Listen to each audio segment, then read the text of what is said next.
আচ্ছা, এখন আমরা যেটা করব সেটা হচ্ছে আমরা একটু কম্পোনেন্টগুলো সম্পর্কে একটু জানবো। তো কম্পোনেন্টটা আসলে কি এটা সম্পর্কে একটু জেনে নেই আমরা। তো আমাদের এখানে প্রতিটা ভিউ তৈরি করার জন্য মানে একটা HTML ভিউ যদি আমাদের এখানে দেখতে হয় তাহলে আমাদের এখানে কম্পোনেন্ট ক্রিয়েট করতে হবে। কম্পোনেন্ট ছাড়া কোনো ভিউ জেনারেট করা সম্ভব না। ঠিক আছে, তাহলে আমরা কম্পোনেন্ট ক্রিয়েট করা শুরু করলাম এখন থেকেই। তো কম্পোনেন্ট ক্রিয়েট করার জন্য আমাদের যেটা করতে হবে, আমাদের এখানে কমান্ড চালাইতে হবে। তো আমরা কমান্ড চালাচ্ছি এনজি, যেহেতু অ্যাঙ্গুলারের কমান্ড এনজি চালাইতেই হবে। তারপর আমরা জানাবো জি, জি ফর জেনারেট, অথবা জেনারেট স্পেলিং করে পুরোটাই লেখা যায়। সি, সি ফর কম্পোনেন্ট, কম্পোনেন্টও পুরোটা লেখা যায়, আমি শর্টকাট লিখলাম। দেন একটা ফোল্ডার ক্রিয়েট করবো আমি, কম্পোনেন্ট স্ল্যাশ, এটার মধ্যে আমি লিখে দিলাম লেআউট, মানে আরও একটা ফোল্ডার OUT লেআউট। এটার মধ্যে আমি এবার লিখব হোম। ঠিক আছে, সো আমার মূল কম্পোনেন্টের নাম হচ্ছে হোম, কিন্তু কম্পোনেন্ট একটা ফোল্ডার, লেআউট একটা ফোল্ডার, তার মধ্যে আরেকটা ফোল্ডার ক্রিয়েট হবে হোম নামে, তার ভিতরে কিন্তু হোমের যেই কম্পোনেন্ট রিলেটেড যে ব্যাপারগুলো আছে সেগুলো ক্রিয়েট হবে। ওকে, আমি কমান্ড চালিয়ে দিলাম।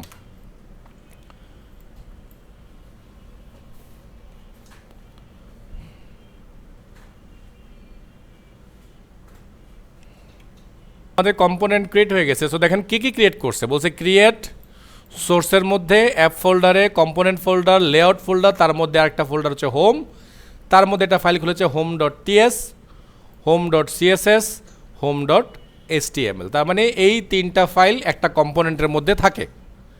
এই তিনটা ফাইল জুড়েই মূলত আমরা একটা কম্পোনেন্টকে ঘিরে কাজ করব। তাহলে চলেন আমরা একটু এটার ভিউটা দেখি আমাদের ফাইল ট্রি থেকে। So source, app, component, layout, এই হোম।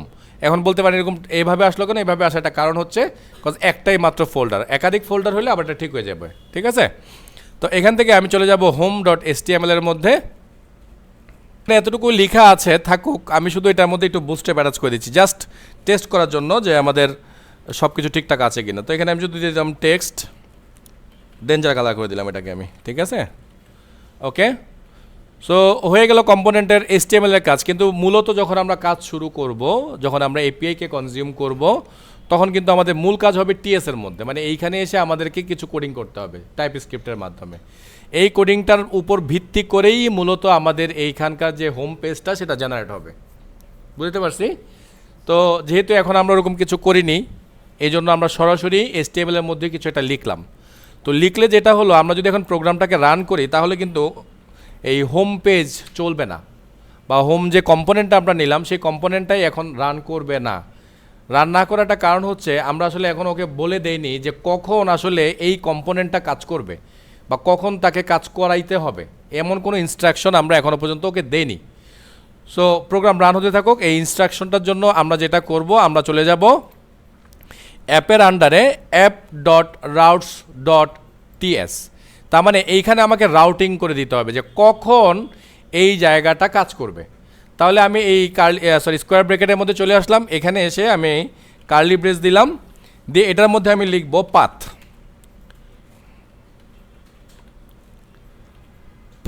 পাথের পর হচ্ছে কোলন চিহ্ন, কোলন, তারপর হচ্ছে URL, কখন এটা রান করবে, সিঙ্গেল কোট, তারপর আমরা কমা দিয়ে আমরা এখানে লিখব কম্পোনেন্ট।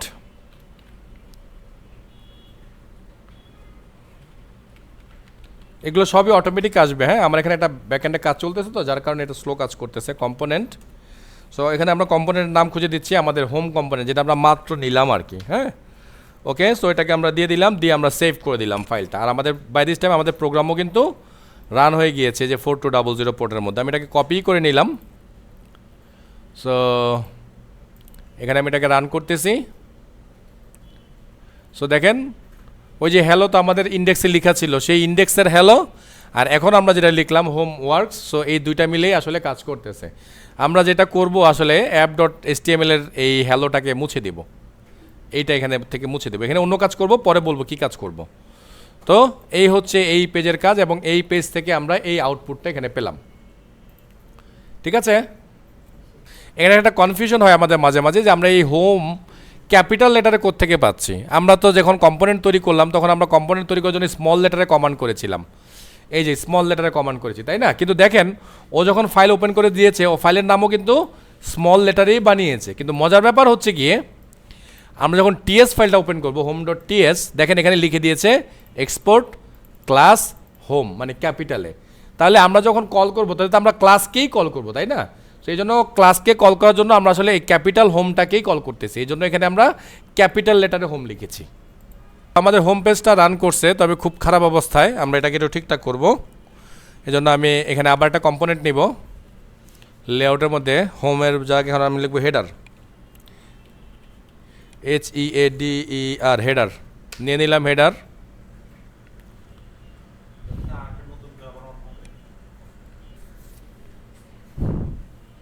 হেডার হয়ে গেছে। আরেকটা নেব ফুটার।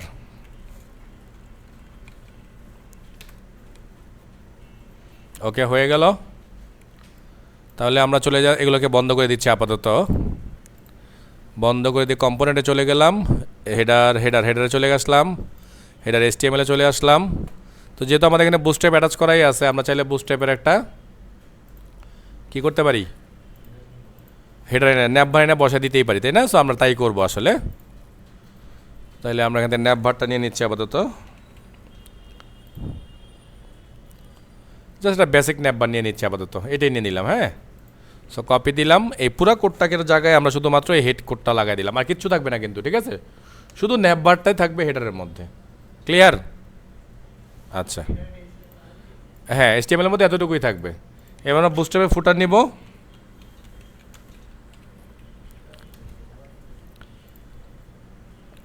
এই ছোটোটাই নিলাম এখান থেকে, ঠিক আছে? সো রাইট ক্লিক করে ইন্সপেক্ট, এখান থেকে এটা আমরা সিলেক্ট করলাম। সিলেক্ট করার পরে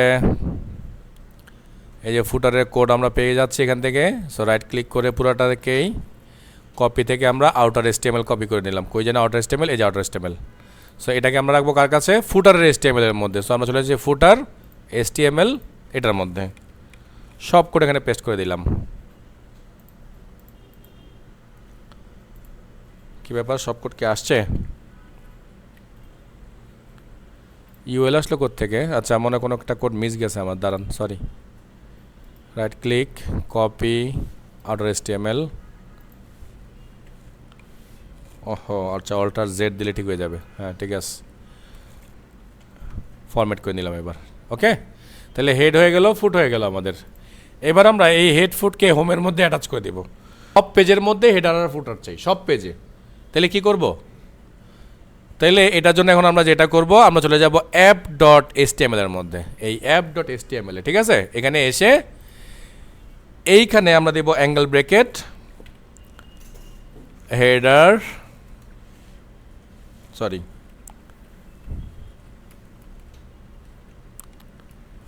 angle bracket app minus HEADER, header. আর আচ্ছা, এটা কোত্থেকে পাচ্ছি সেটা একটু শেয়ার করে দিই আপনাদের সাথে, যে আপনাদের মনে হবে আমি মুখস্থ করে ফেলতেছি কোত্থেকে। সো আমরা হেডারে যাব, টিএস-এর মধ্যে যাব, দেখেন এই যেখানে লিখে আছে, কি দেখছেন?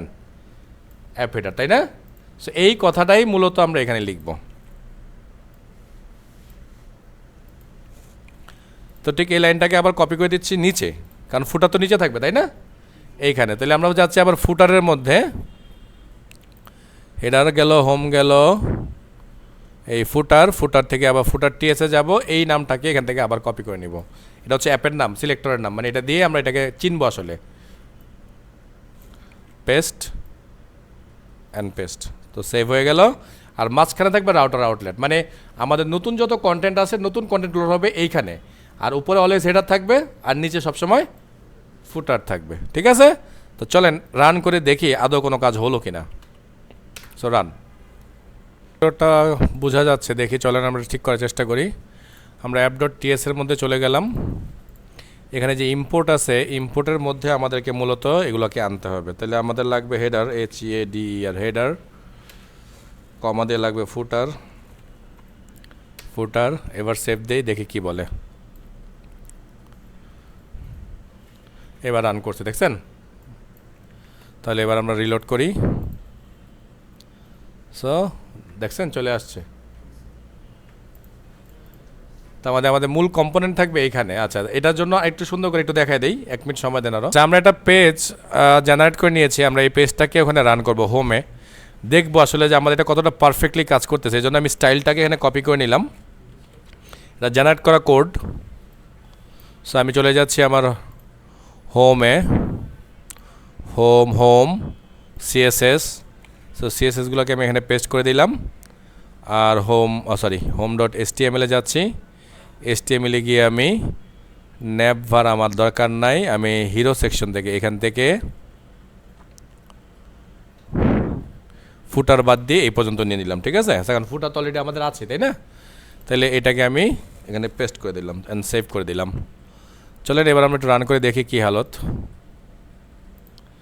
সো এই হলো সেই অবস্থা, দেখছেন? এই যে আমাদের নিচে ফুটার চলে আসলো, উপরে হেডার চলে আসলো, আর মাঝখানে আমাদের কম্পোনেন্ট চলে আসলো। দেখছেন কত সহজ না ব্যাপারটা? আচ্ছা, এই তো হলো, আমরা মোটামুটি একটা হোম পেজ রান করতে পারলাম। এবার আমরা একটু কিছু জিনিস মাথায় রাখবো। আমরা যখন আসলে এই প্রজেক্টগুলোকে ট্রান্সফার করব, মানে ট্রান্সফার করা বলতে গিটে দিব, অথবা আমরা বাসায় যদি পেন ড্রাইভে করে নিয়ে যাই, এত ফাইল তো অনেক ফাইল আসলে নেওয়া সম্ভব না, অনেক সময় লাগে। এটার জন্য আমরা কি করব তাহলে? সো এটার জন্য যেটা করব সেটা হচ্ছে, আমার স্ক্রিনটা দেখেন, আমি দেখাচ্ছি কি করবেন। সবার আগে যেটা করবেন, বাসায় নেওয়ার সময় অথবা গিট করার সময় এই নোট আন্ডারস্কোর মডিউল নামে যে ফোল্ডারটা আছে, তাই না, এই পুরো ফোল্ডারটা রাইট ক্লিক করবেন আর এখান থেকে ডিলিট করে দিবেন। একটু সময় দেন, ডিলিট হতে একটু সময় লাগবে। আমার এই ফোল্ডারটা কিন্তু আমি ডিলিট করে ফেলছি। হ্যাঁ, তো এই ফোল্ডারটা যেখানে আছে আমাদের কম্পিউটারের, ওই জায়গাটায় আমরা যাই,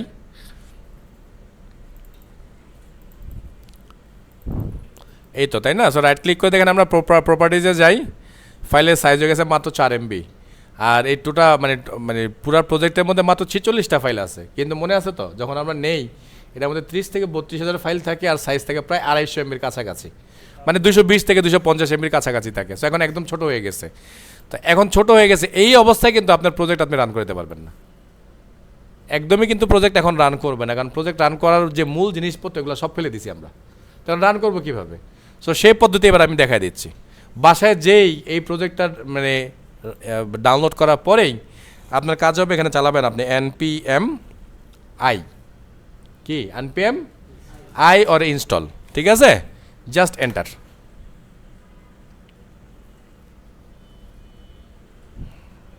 দেখেন আমার এই কমান্ড সাকসেসফুলি, একটু সময় লাগবে, 2-1 মিনিট সময় দিতে হবে। আবার এখানে যাই, দেখেন এই যে আমার নোট মডেল কিন্তু ফেরত আসছে। ওকে, সো চলেন আবার আমরা সেই এবার সাইজ দেখি। সো রাইট ক্লিক করে আবার সেই প্রপার্টিজে গেলাম। সো এইবার কিন্তু দেখেন এটার মধ্যে ফাইল আছে প্রায় 22,000 সামথিং, এবং সাইজ হয়ে গেছে 216 MB। ঠিক আছে, তাহলে আমরা যখন এটা ট্রান্সফার করব, এইভাবে কাজটা করব। আমরা এই ফোল্ডারটাকে ডিলিট করে দিয়ে আমরা গিট করব, এবং পেন ড্রাইভ বা গুগল ড্রাইভ যেভাবে হোক নিয়ে যাব। বাসায় গিয়ে শুধুমাত্র আমরা npm-i এটা চালাবো, মানে নোট প্যাকেজ ম্যানেজার ইনস্টল। ও কী করবে, এই প্যাকেজ.json-এর মধ্যে আমাদের এগুলো কিন্তু সব লেখা আছে। হ্যাঁ, যে আমাদের এখানে এই যে দেখেন, এই যে ডিপেন্ডেন্সিস কী লাগবে, কী ডিপেন্ডেন্সি এখানে আছে, প্যাকেজ ম্যানেজার কি, এভরিথিং এখানে লেখা আছে। তো ও কী করবে, অটোমেটিক ওইটাকে এই লেখাগুলো পড়ে পড়ে ওইগুলোকে ডাউনলোড করে ফেলবে। শুধু আমরা একটা কমান্ড চালাবো, দ্যাটস অল। তো আজকে পর্যন্ত থাকলো।